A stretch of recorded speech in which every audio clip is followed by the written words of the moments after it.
Your air mattress is almost certainly not leaking. It went flat because the air inside it got cold, and cold air takes up less room than warm air, and there is an old scout fix for it that takes about a minute. You know the morning. You pumped that thing drum tight before supper and lay down on it, and it was fine. Somewhere in the small hours your hip found the floor and you woke folded into the middle of it, feeling every stone under the tent, and you spent breakfast running your hands over the seams listening for a hiss that is not there. Then you got home and left it inflated in the garage for 3 days to catch it out, and it never went down once, and you could not work out why. I ran a scout troop in the North Woods for 40 years, and better than 450 boys came up through it. When those big family mattresses started turning up at our sites, I had the same conversation 24 times with 24 fathers, every one of them certain he had bought a faulty one. Almost none of them had.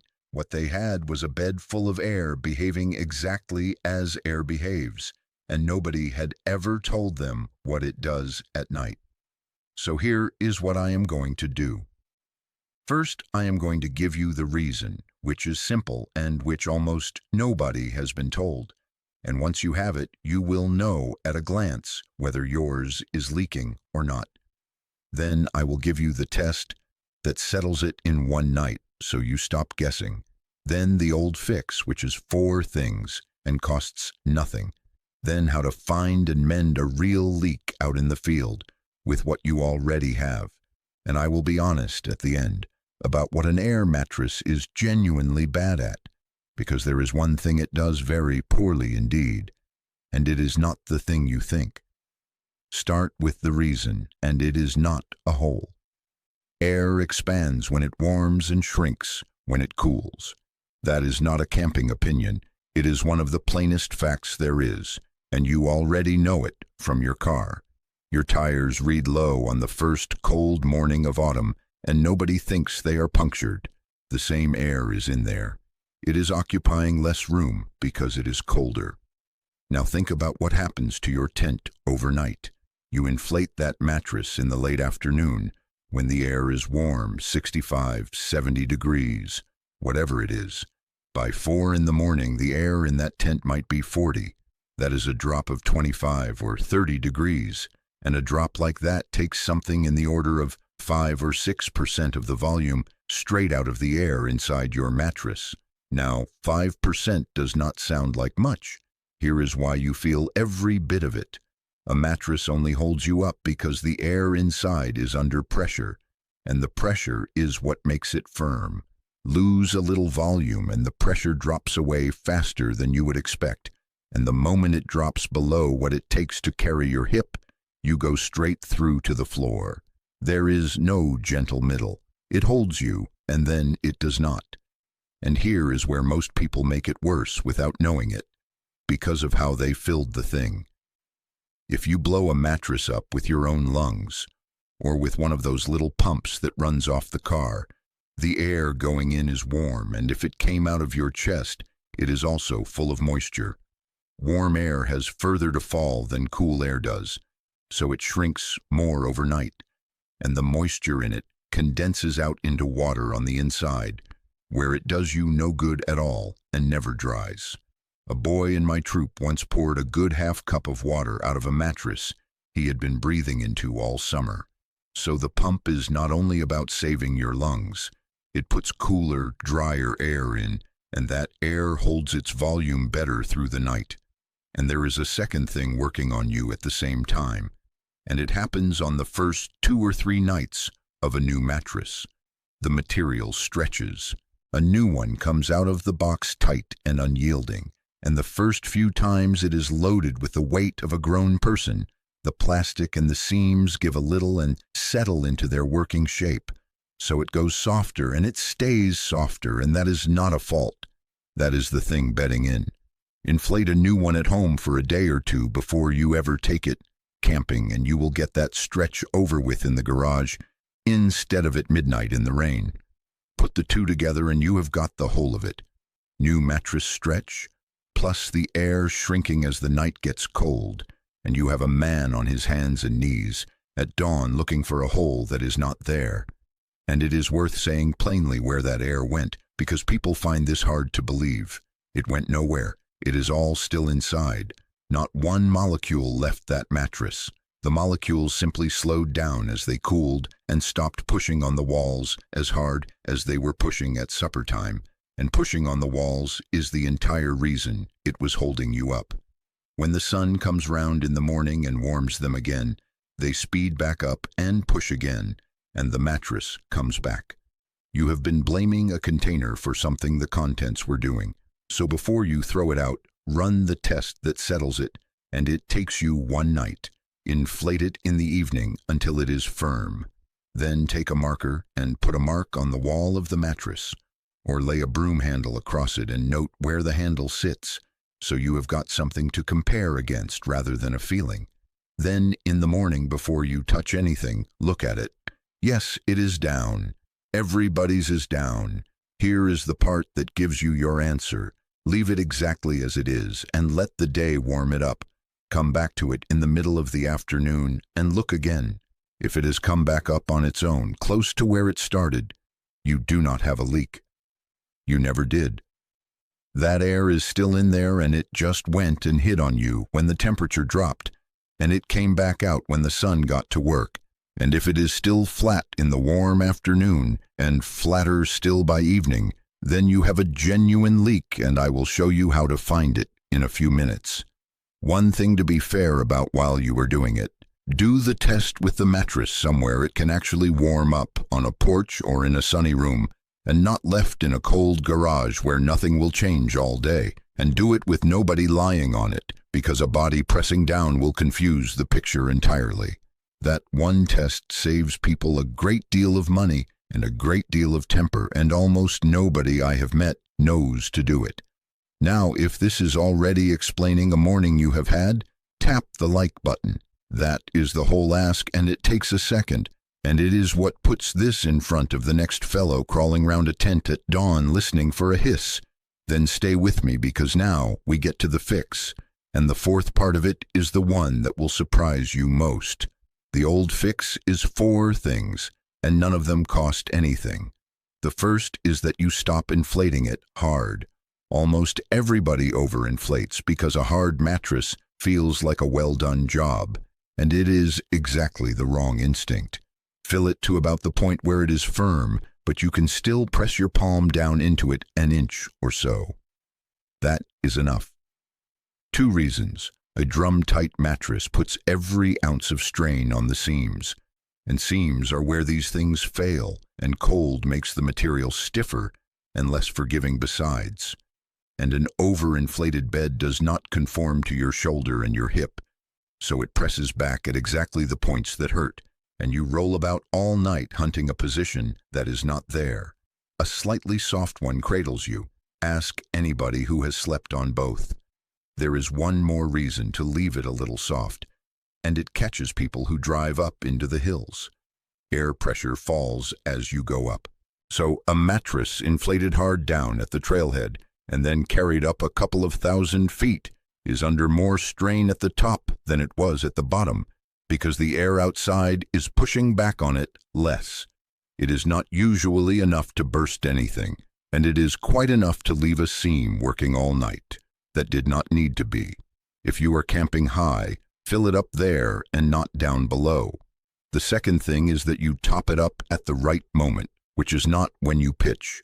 You inflate it early so it can stretch and settle, and then, just before you climb into bed, when the evening has already cooled the tent down a good deal, you give it another few breaths or another minute on the pump.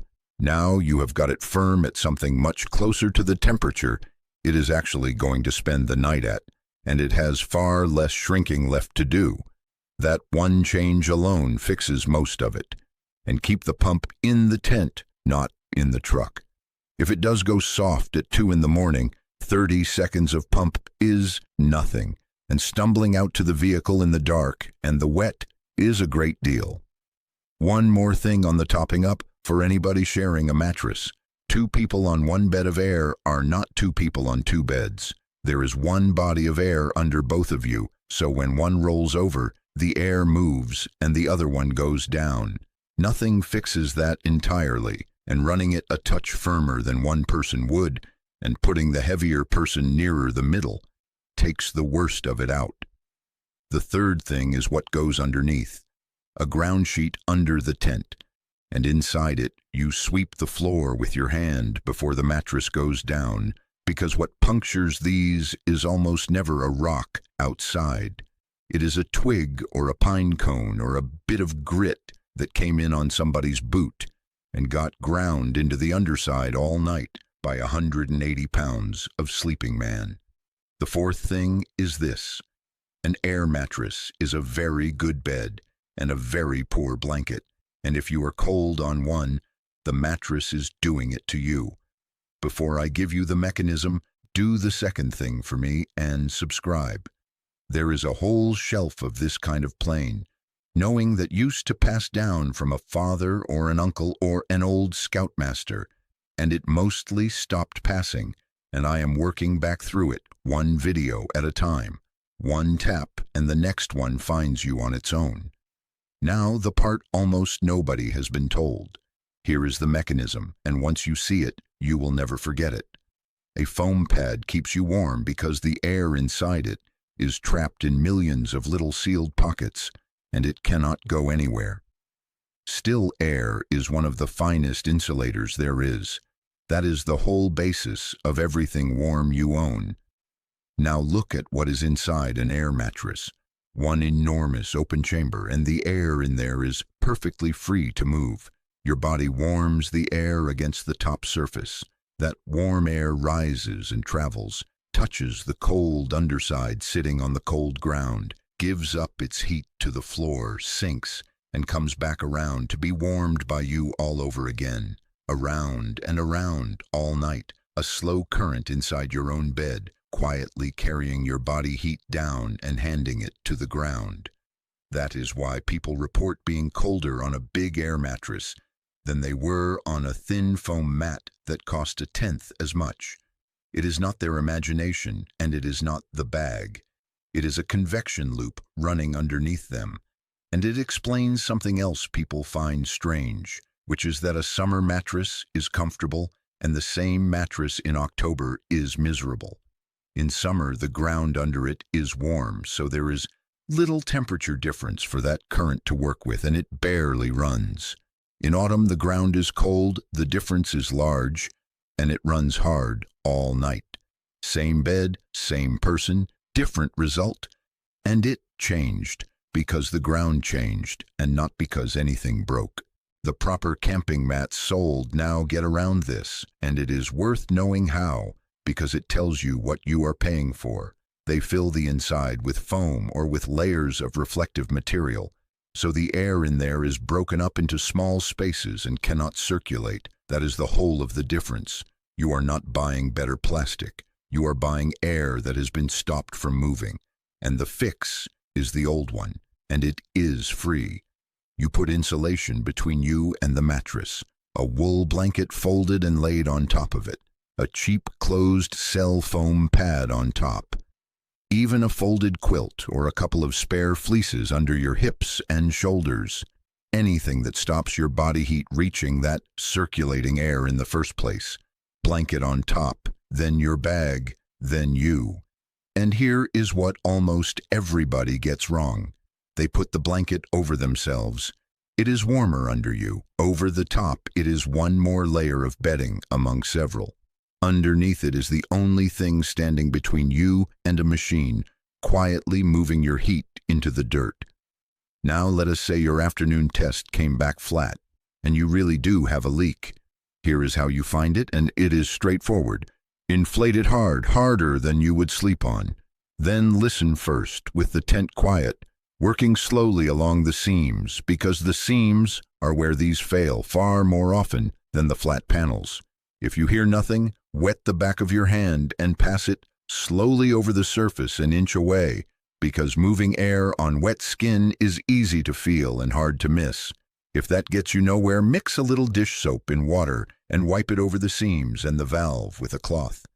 A leak blows bubbles, and it will do it right in front of you. Work it in sections and be methodical, one panel and one seam at a time, rather than wandering over the whole thing hoping to get lucky, because a slow leak makes small bubbles and you will walk straight past it if you are hurrying. And at home, if you have a pool or a big tub, a section at a time held under the water will show you a leak nothing else will find. Check the valve itself while you are there, because a good many mattresses that seem to be leaking are simply not sealing at the valve, and the fix is pushing it properly home rather than any patch at all. To mend it, the surface has to be clean and dry, and that is where most field repairs fail. Dry it, wipe it with an alcohol wipe if you have one, and let that flash off. Put the patch on and round the corners because a square corner catches and peels and a rounded one holds. Weight it if you can. Then let it alone as long as you can stand before inflating, because glue needs time, and a patch pumped up straight away is a patch that lets go by midnight. Duct tape from the inside and the outside, both will hold you until you get home. It is not a permanent repair, and it does not need to be. Now let me be honest about where this leaves you, because a man who only tells you the good half is selling something. An air mattress is comfortable, and comfort is not nothing. If you are camping out of a vehicle with a family, or you have a bad back, or the alternative is a thin mat that keeps you awake all night, then a good mattress with a blanket over the top is a fine answer, and you should enjoy it. But it is bulky, it needs a pump. It can fail completely in an instant rather than gradually, and it will never insulate you the way a piece of foam a quarter of the thickness will. So it belongs in the back of a vehicle and not on your back, and it always travels with something laid over the top. So here is my last ask. Hit the notification bell, because that is the only one of the three that actually brings you the next video. Then leave a comment and tell me whether you have been blaming a mattress that was never leaking, because I would like to know how many of you it turns out to be. I read everyone, and here is the thing I want you to take away. More than any of the fixes, the mattress was not broken. It was doing exactly what a bag of air does when the night gets cold, and everything that went wrong because nobody had ever explained what was in your hands. That happens more than people realize out there. The bag that was not warm enough was a bag lying on crushed loft. The fire that would not light was a wet stick with a dry heart nobody opened.